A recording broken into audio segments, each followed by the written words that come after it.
사람들이 어찌하여 그리스도를 다윗의 자손이라 하느냐. 시편에 다윗이 친히 말하였으되 주께서 내 주께 이르시되 내가 네 원수를 네 발등상으로 삼을 때까지 내 우편에 앉았으라 하셨도다 하였느니라. 그런즉 다윗이 그리스도를 주라 칭하였으니 어찌 그의 자손이 되겠느냐. 모든 백성이 들을 때에 예수께서 그 제자들에게 이르시되 긴 옷을 입고 다니는 것을 원하며 시장에서 문안받는 것과 회당의 높은 자리와 잔치의 윗자리를 좋아하는 서기관들을 삼가라. 그들은 과부의 가산을 삼키며 외식으로 길게 기도하니 그들이 더 엄중한 심판을 받으리라.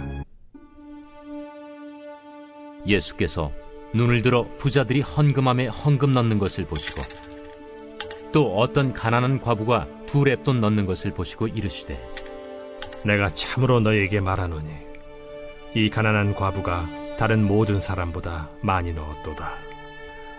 저들은 그 풍족한 중에서 헌금을 넣었거니와 이 과부는 그 가난한 중에서 자기가 가지고 있는 생활비 전부를 넣었느니라. 2018년도에 박화영이라는 이 문제작이 상영된 적이 있었는데요. 그 영화를 보면 박화영이라는 이름을 가진 여자 주인공이 나옵니다. 이 아이는 이 10대 청소년이에요. 그런데 이 아이가 어떤 아이냐라고 하면 소위 말해서 학교 부적응자예요. 그러니까 학교에 적응을 못하니까 당연히 공부는 못하겠고요. 학교가 싫으니까 제대로 된 친구도 없는데 중요한 건 그러면서 자기 안에 열등감이나 낮은 자존감이 생길 거 아니에요. 그러면 이걸 어떻게 처리하는지가 대단히 중요해지는 건데 이 아이는 자기의 낮은 자존감, 열등감을 대단히 이상한 방식으로 해결하는 거예요. 그게 뭐냐? 이 학교에 연예인 지망생으로 뽑힐 만큼 예쁜 여자애 하나가 있는데 박화영이라는 애가 마치 이 여자의 애의 보호자인 것처럼 그렇게 헌신적으로 잘해주는 거예요. 예를 들어서 얘가 이제 뭐 먹고 싶다고 하면 아무리 귀찮아도 만들어주고 옷에 이제 뭐가 묻었다고 하면 세탁기에 돌리는 게 아니라 직접 손빨래를 해주고 심지어 이 여자애가 누군가에게 맞게 생겼다 그럼 얘가 그 매를 대신 다 맞아주는 거예요.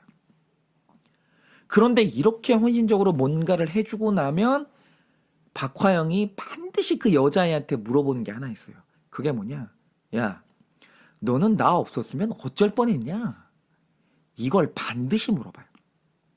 그런데 여기서 이 연예인 지망생이 무섭게 파악하는 게 뭐냐면 이 질문을 할 때 얘가 원하는 그 칭찬 한마디 있죠. 맞아. 야, 나는 너 없으면 아무것도 못해. 나는 차라리 네가 우리 엄마였으면 좋겠어. 네가 최고야. 이런 식의 칭찬 몇 마디만 던져주면 얘를 자기가 원하는 대로 하녀처럼 부려먹을 수가 있는 거예요. 그러니까 얘가 원하는 대로 얼마든지 칭찬을 던져주는 거예요. 그러면 얘는 그 칭찬을 듣고 또 기분이 좋아져요. 그러면서 그 칭찬 덕분에 한동안은 내 찌질한 모습과 현실에 대한 스트레스를 잊고 살 수 있는 거예요. 그런데 문제는 뭐냐? 시간이 지나면서 그 칭찬의 효력이 떨어지는 거예요. 그리고 이제 시간이 지나면서 자기의 찌질한 현실이 또 생각이 나고 내 열등감이 또 밀려오는 거죠. 그러면 다시 한번 헌신적으로 그 여자를 섬기면서 너는 괜찮은 애라고 나는 너 없으면 안 된다고 하는 칭찬을 계속 구걸하면서 그런 의미 없는 삶이 반복이 돼요. 그런데 그러다가 이 결정적인 사건 하나가 생기는데요. 이 연예인 지망생인 아이가 돈이 필요했는지 어떤 아저씨랑 원조 교제를 하러 숙박업소를 들어가게 됩니다.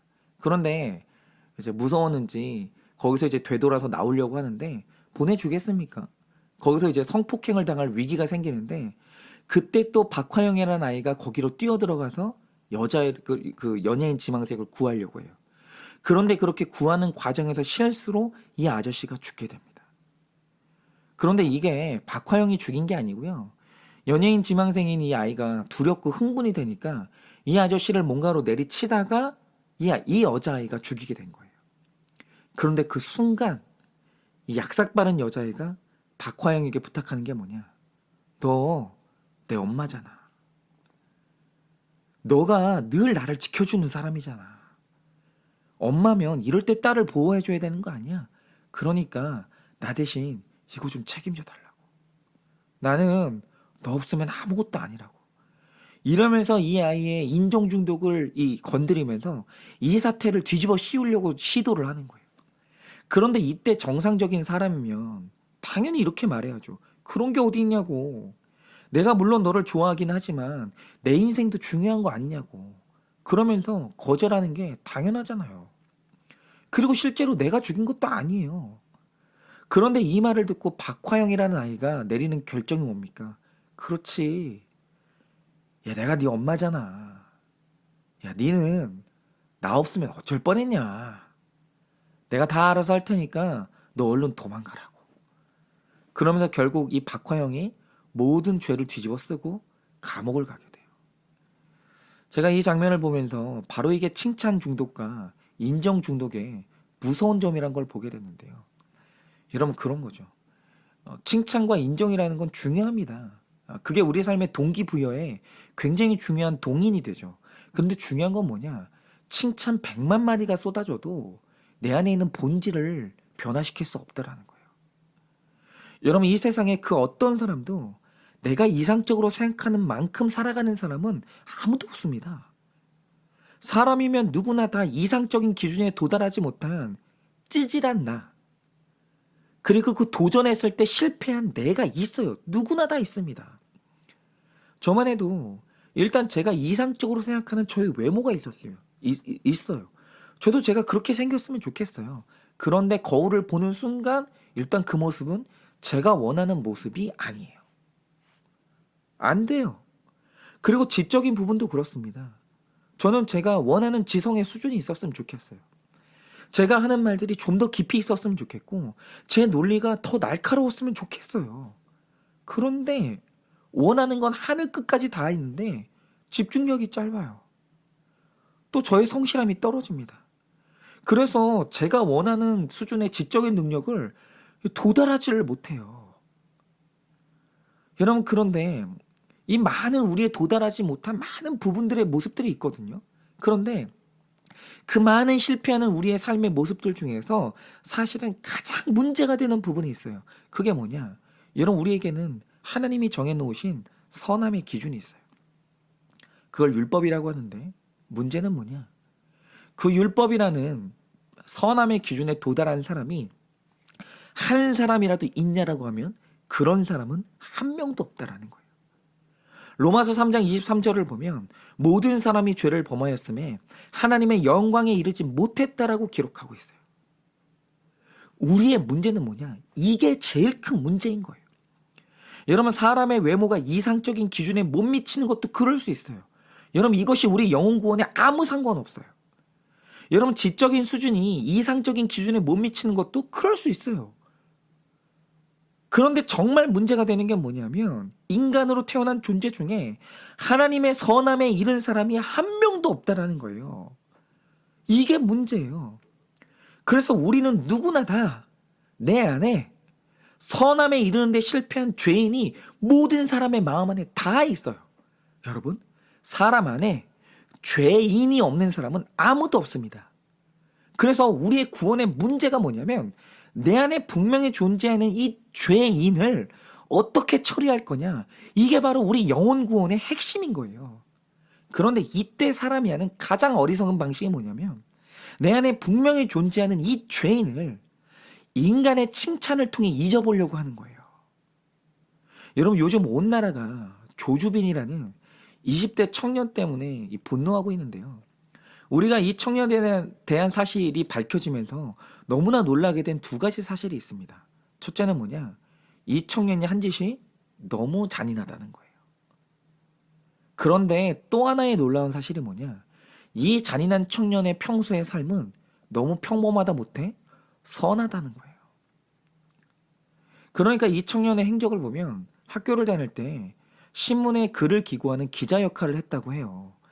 그러니까 지적으로도 부족함이 없는 거죠. 그런데 심지어는 그 글의 내용이 뭡니까? 학교는 학생들의 안전에 대해서 더 신경을 써야 된다고. 그러면서 인권을 옹호하는 거예요. 그리고 때로는 장애인 시설에 가서 봉사도 했다는 거예요. 그런데 그렇게 칭찬받던 학생이 안 보이는 곳에서는 사람을 돈 버는 도구로 이용하면서 학대하더라는 거예요. 어떻게 이런 일이 있을 수 있을까요? 그러니까 어떤 심리학자의 말을 들어보니까 이 친구가 사이코패스는 아니라고 하더라고요. 그러니까 이런 이중적인 모습이 있는 거예요. 그게 뭐냐? 이 청년도 내 안에 내가 죄인이란 걸 알아요. 그래서 자기가 하는 행동에 대해서 죄책감을 느껴요. 그런데 이걸 처리하는 방식이 뭐였냐? 사람들에게 칭찬 듣는 행동을 해서 내 자신이 그렇게까지 쓰레기는 아니라는 걸 스스로 설득하려고 했다라는 거예요. 근데 중요한 게 뭡니까? 그래요. 사람들이 보는 앞에서 칭찬 들을 만한 행동을 했고 칭찬도 받았어요. 그런데 그 칭찬이 이 친구의 어두운 또 다른 사생활을 아무것도 변화시키지 못하더라는 거예요. 여러분 오늘 말씀의 서기관을 보세요. 보면 사람들 눈에 띌 만한 옷만 입고 다니고 늘 사람들에게 잘 보이는 자리에 앉고 기도도 사람들에게 보여주려고 기도하는 이게 완전히 인종 중독에 빠진 사람들이 서기관들이에요. 그런데 이 사람들이 하는 이 행동의 하이라이트가 뭐냐? 그게 바로 헌금입니다. 여러분 마태복음 6장 2절을 보면 이런 말씀이 있어요. 구제할 때 여기서 구제는 헌금이거든요. 구제할 때 외식하는 자가 하는 것 같이 나팔을 불지 말라라는 경고가 나옵니다. 이게 지금 이 서기관들을 일컬어서 이 경고를 하시는 건데요. 그런데 여기서 이 서기관들이 헌금을 할 때 나팔을 불었다라는 게 어떤 의미일까요? 그건 나는 이만큼 많이 헌금했소라고 하면서 자기 말로 떠벌리고 다닌다는 뜻이 아니에요. 여러분 서기관들은 그렇게 얄팍하지 않습니다. 그들의 위선은 고등해요. 그러면 예수님이 정말 싫어하신 나팔 불기가 뭐였는가? 이 당시에 헌금통의 모양이 어떻게 돼 있었냐면 이 헌금을 넣는 모양이 딱 나팔처럼 생겼어요. 그러니까 입구는 넓어요. 벌어져 있어요. 근데 그 뒤로 이제 긴 관이 있는데 그 관이 점점 가면 갈수록 좁아지는 거예요. 그러면 그 관이 길어요. 그러면 왜 그렇게 만들어놨냐라고 하면 일단 들어가는 입구가 넓어야 헌금 넣기는 편하잖아요. 그런데 길고 점점 좁아져야 도둑에 손을 넣어서 돈을 빼려고 해도 뺄 수가 없는 거예요. 그래서 이 헌금통은 그 입구가 나팔 모양의 긴 관으로 돼 있는데 이게 재밌는 게 뭐냐? 여러분 그 당시에 헌금을 할 때는 화폐가 동전이었거든요. 그런데 동전을 그 안에다 넣는다고 하죠. 그러면 어떤 일이 생기겠어요? 입구가 기니까 내려가는 동안 그 입구에 동전 부딪히는 소리가 나는 거예요. 그런데 만약 이때 사람이 동전을 적게 넣으면 어떤 소리가 나겠습니까? 그냥 딸랑 딸랑 몇 번 하고 헌금통에 툭 떨어지겠죠. 그러나 이 헌금통의 특징이 뭐냐면 적게 낸 사람은 적게 낸 소리가 나는 거예요. 그런데 이걸 이용해서 서기관들이 한 게 뭐냐? 사람들이 많은 시간에 헌금을 하는데 많은 동전을 길게 오래 쏟아붓는 거예요. 그럼 어떻게 되겠습니까? 그 많은 동전이 그 관에 떨어지면서 쫘르륵 쫘르륵 소리를 내는 거예요. 그러니까 일부러 사람들 앞에서 돈을 많이 떨어뜨리는 소리를 내는 거예요. 그런데 그때 나는 소리로 자기의 의의를 과시하는 걸 보고 예수님이 헌금을 할 때 저들이 나팔을 분다고 표현을 하신 거예요. 그러면 여러분 서기관들이 왜 이런 행동을 할까요? 왜 이렇게까지 이들은 자기 의의를 증명하지 않으면 안 될까요? 왜 사람들한테 칭찬을 듣지 않으면 견딜 수가 없을까요? 여러분 이들은 말씀을 연구하는 사람들이에요. 그런데 말씀을 연구하다 보면 말씀대로 살지 못하는 그 말씀의 기준에 미치지 못하는 나를 끝없이 발견하게 된다고요. 이거는 대단히 괴로운 거예요. 그런데 그들이 그 고통을 어떻게 해결했냐라고 하면 사람들에게 듣는 칭찬으로 내 안의 죄인을 덮어보려고 시도를 한 거예요. 그러다가 이들이 그 칭찬에 중독이 돼버린 겁니다. 그런데 같은 칭찬도 한두 번 듣다 보면 내성이 생기니까 더 많은 칭찬을 들으려고 어떻게든 발버둥을 치다 보니까 이 상석을 탐하게 되고 소매가 긴 옷도 입어보고 시끄러운 소리를 내면서 헌금을 통해서 동전을 부어보기도 하는 거예요. 그런데 문제는 뭐냐? 내 죄가 사람의 칭찬을 100만 번 듣는다고 해결되는 게 아니더라는 거예요. 여러분, 사람의 칭찬에는 기분을 좋게 하는 힘이 있는 건 맞아요. 그래서 자존감이 낮고 열등감이 심한 사람에게는 정말 그 칭찬도 약이 맞아요. 맞는데, 그러나 사람의 칭찬 안에 아무리 칭찬을 하늘의 칭찬을 해줘도 그 칭찬이 죄를 해결할 힘은 없다라는 거예요.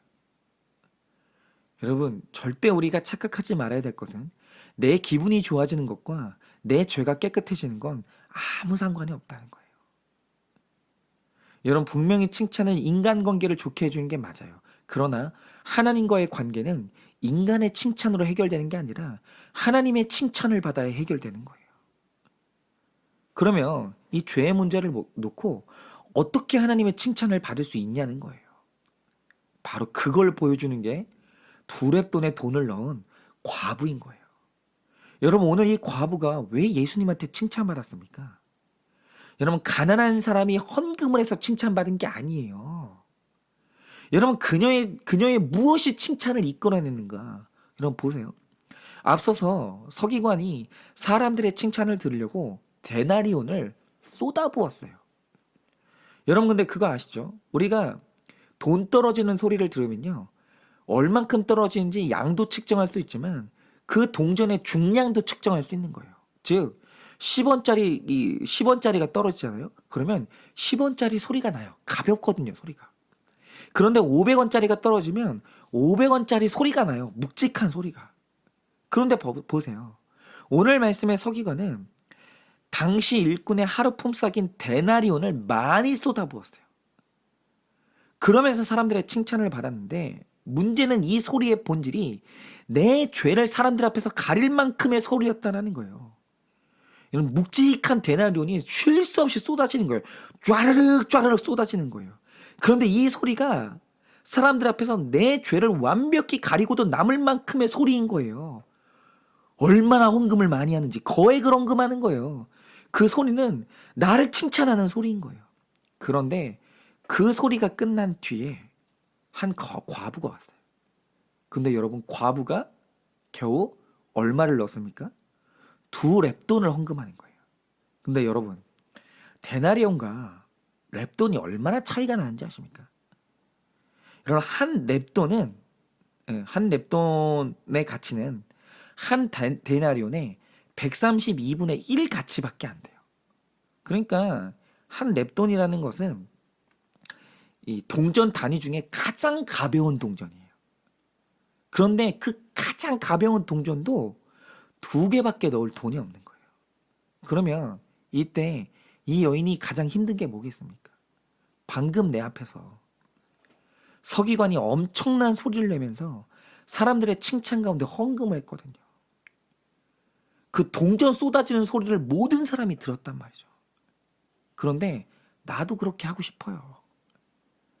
누구나 다 그렇게 돈을 넣고 싶어요. 그런데 내 수중에는 2렙돈밖에 없는 거예요. 그 가벼운 돈. 그런데 2렙돈을 통에 넣어봐요. 그때 나는 초라한 소리라는 것은 너무 비참하고 수치스러운 거예요.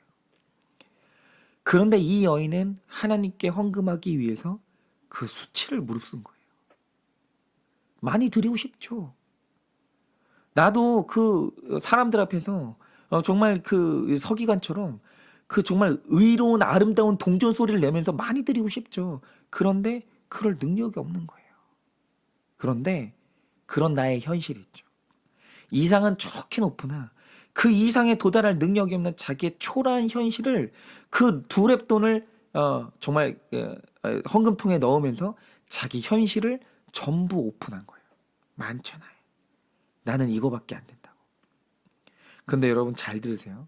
이건 동전을 드린 게 아니라 하나님의 기준에 미치지 못하는 나 자신을 하나님께 완전히 맡긴 거고 하나님께 전부 드러낸 거예요. 그런데 성경은 바로 이걸 예배라고 하는 거예요. 여러분, 로마서 12장 1절이 말하는 예배가 뭡니까? 너희 몸을 거룩한 산 제물로 드리라는 거예요. 그런데 여기서 말하는 너희 몸이라는 것은 하나님의 자비하심으로 용서하지 않으면 절대로 천국에 갈 수 없는 죄인된 네 모습 그대로 나오라는 거예요. 그 어떤 걸로도 포장하지 말라는 거예요.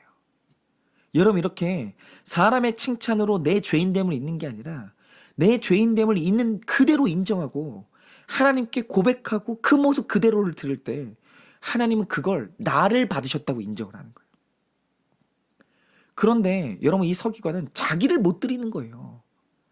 이 동전으로 자기를 가리면서 자기를 숨기고 동전만 드리는 거예요. 그러니까 하나님이 예배를 받으실 수가 없는 거죠. 그런데 하나님은 자기를 온전히 드리는 이 과부의 이 두렙돈을 받으면서 네가 진짜로 나에게 너 자신을 바쳤구나 라고 하면서 용서와 칭찬을 부어주신 거예요. 여러분 우리 안에는 누구나 다 죄인이 있거든요. 우리 다 선하게 살고 싶죠. 우리 다 의인 되고 싶죠. 그런데 안 되잖아요. 여러분 실패하셨잖아요. 우리 안에는 분명히 죄인이 있거든요. 그러면 여러분은 여러분의 죄인을 어떻게 해결하고 계십니까? 혹시 내 부족함을, 내 죄인을 사람의 칭찬으로 해결하고 있지는 않습니까? 여러분 우리 죄는 오직 하나님의 칭찬으로만 해결될 수 있는 거예요. 그런데 그러려면 내 죄인데 의인 되는데 실패한 나의 죄인을 있는 모습 그대로 인정하고 회개하는 모습 그대로 나아가야 된다는 거예요. 여러분 오직 참된 예배, 하나님의 칭찬을 이끌어내는 진짜 영과 진리의 예배는 오직 회개밖에 없는 거예요. 여러분 오늘 하루 누구나의 내면에 있는 그 죄를 다 드러내기를 원합니다. 그 인정하기를 원합니다. 그 모습 그대로 하나님께 나아가 여러분 잘했다 칭찬받고 용서받는 하루 되시기를 예수님의 이름으로 축원을 드립니다.